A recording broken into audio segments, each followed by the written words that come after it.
Sam Korean ba kay dawi haro Nongsaba manbra heroine manbra haro ay nupi ahum lo manupa. Hi guys, miya mo sino vlog chima kita bone buka ado ngasi video number ja Sam Korean la goina namake ay samje ngasi di tingju tingdri iru baloy da ngai buka duna Sam Korean la goina namake reflector ka kai ka than jan je khang de bomong gi ne kamai thang gi siba bomong gi video namai reflector mai film da di masa la smile ka pai ay namu shi ka Jadi lanjut ke song. Like, oh, terus ya, mana tahap sana ni, mana tahap sana yang di reflector apa zabra yang se, sum, like na video quality apa yang se buka, bombongi apa ni dah, madi tu making jauh bah kayak yang paham ni buka, wow, ngantuk kan ngan, wow, yang ngan je, quality kan lekat le tu. Manjanang buta bara hai aduga ai ngang yam na ngai to mangam mangai ba ngai ba mangai ngai to ha ni to mangam mangai ba tu de ako sa mang tamake yang han man na bom 80 saka sa ta udra si dong na to gra haba ha lang ka ro ai hore tam dai mi mang da ses samja hana khurela se bomom na khurela nei khurela hai ti ko ai khurela ba tinga na ba kangan na ba kai ga lo shu na lei ba ai di electric se am ki ba ko ana ai na sisina da bi tham mane khurela ko ha si da tham ge am da khoin biro sa sam da khoin biro ai please ai ngasi di de chat lu ge da ba asom na khurela ngam samje ngasai na kari do yang ni ro mai ma sa su hale na khurela ya da ba na duna khurela u hala re ge ko u dra bo ai ai na ta bo ta ka pe ba sam khong do o ke bok san ko la ka ke sa ga lo ai ko se sing han ki han jan ado me am khuen ma lo roi na la ki ko sa wow ये वो तो ये या बच्चा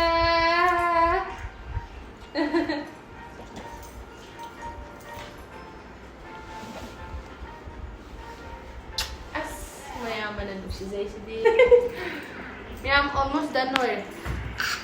ngasi di Nongsaba gi looks ne to ise मैं ai hoji sam khuen ba loi ra pura kining mana ke ba to edne tais haidi ne ko aina khalam baga sam ko koi ju phajai ba ai ngon yam pakta ba do du oi haba nungsa ma ga ti nungsa sang gi dore haba aina video nam bisa samje ra Nongsaba de haba ali je ya logan bana haksi mama dan khuen mani ko mathakhe dan khuen mani haidi manung do yaudre ba video nam do thieng da ba na mang tang ne ngang ba da ta na bani ko thele da tum thela ge ko myam sai da ado aina dum tha khudingi period la kan da dum aina video dum semi da na ko haidi experience to kari sizna ba na kamai to sizna ba na kamai to have dugi adum aina dum share to wi da na ko aduna aina hata ki dum share to jar ke ta bone ko hanta ki ado hanta ki budi lore ko ado lore kan oina aina experience to khanga kan oina myam do ina share to jar ke ta bone ko ado hanta ki period la kan da aina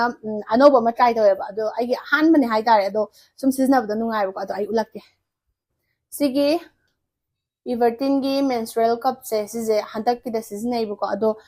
si season ba gi nungai ba aduga nungai ta ba adum leidana ko adugum ba adum haira ke ba ko ngasi de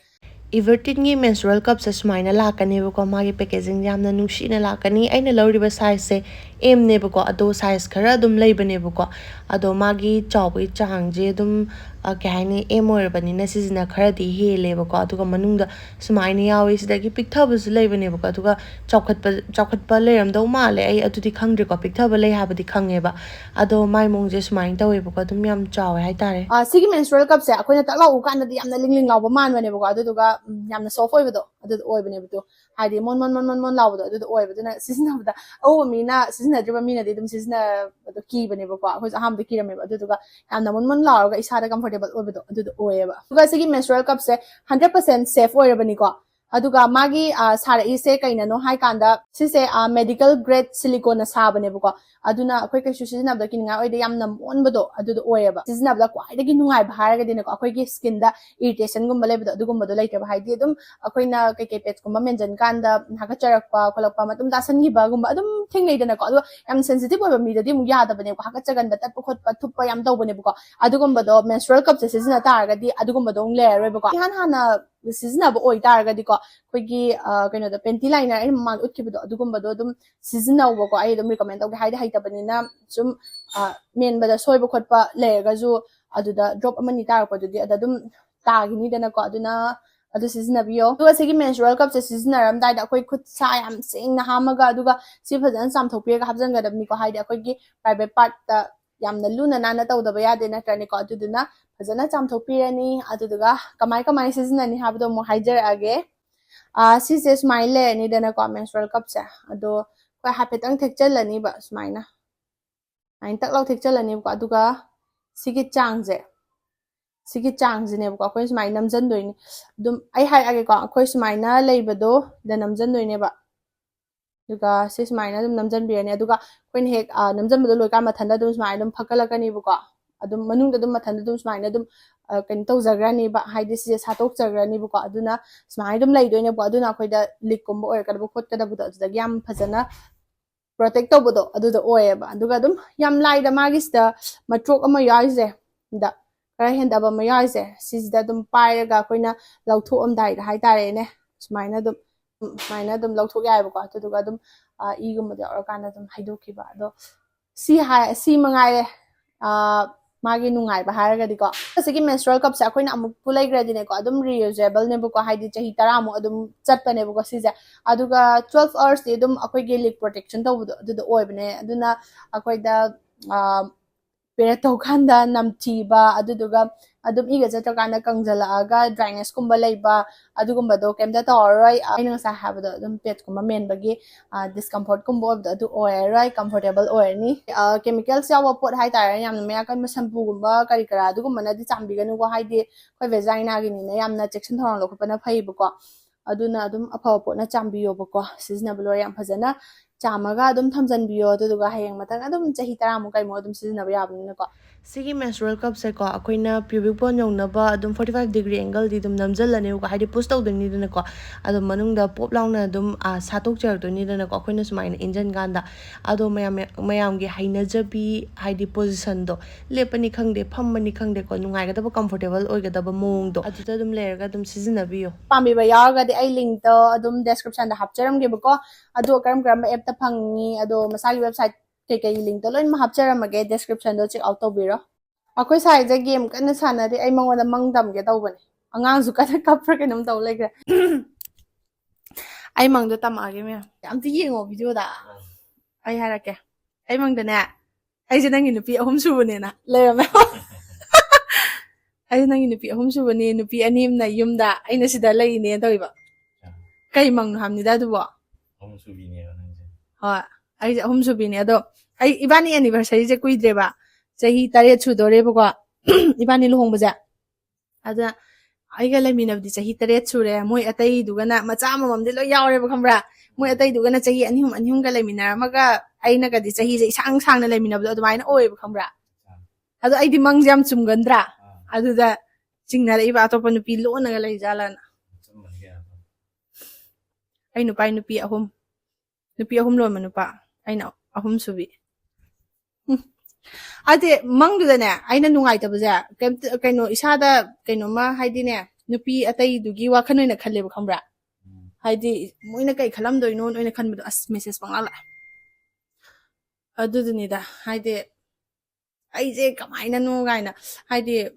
khainagi bajuna taba sigi bajuna taba aduduna kaino mi khaina bajuna taba si bajuna taba zain ahum subi oiriba na akta wakhan je pura kainom tor lerem haba mangda mikop thola nok senok ninga doju adum yam nungai to mang haidi nungai tabdo adu oeba mi khalaga mi mawaje aina mulle aduju amatangina tab nupi ani aina hutsuya ma har auren nupi hum lola mega haduda paisa nupa chamai ma poini nguneba natra yaira sine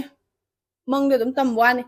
ꯍꯥꯏꯗꯤ ꯃꯪꯐꯥꯎꯅꯗꯅꯕ ꯇꯝꯊꯣꯛꯈ꯭ꯔꯗꯤ ꯃꯪꯐꯥꯎꯅꯗꯦ ꯍꯥꯏꯗꯅꯀꯣ ꯑꯗ ꯁꯝ ꯈꯣꯏꯍꯟꯕꯁꯦ ꯀꯩꯗꯧꯏ ꯍꯥꯏꯔꯣ ꯅꯣꯡꯁꯥꯕ ꯃꯥꯟꯕ꯭ꯔꯥ heroine ꯃꯥꯟꯕ꯭ꯔꯥ ꯍꯥꯏꯔꯣ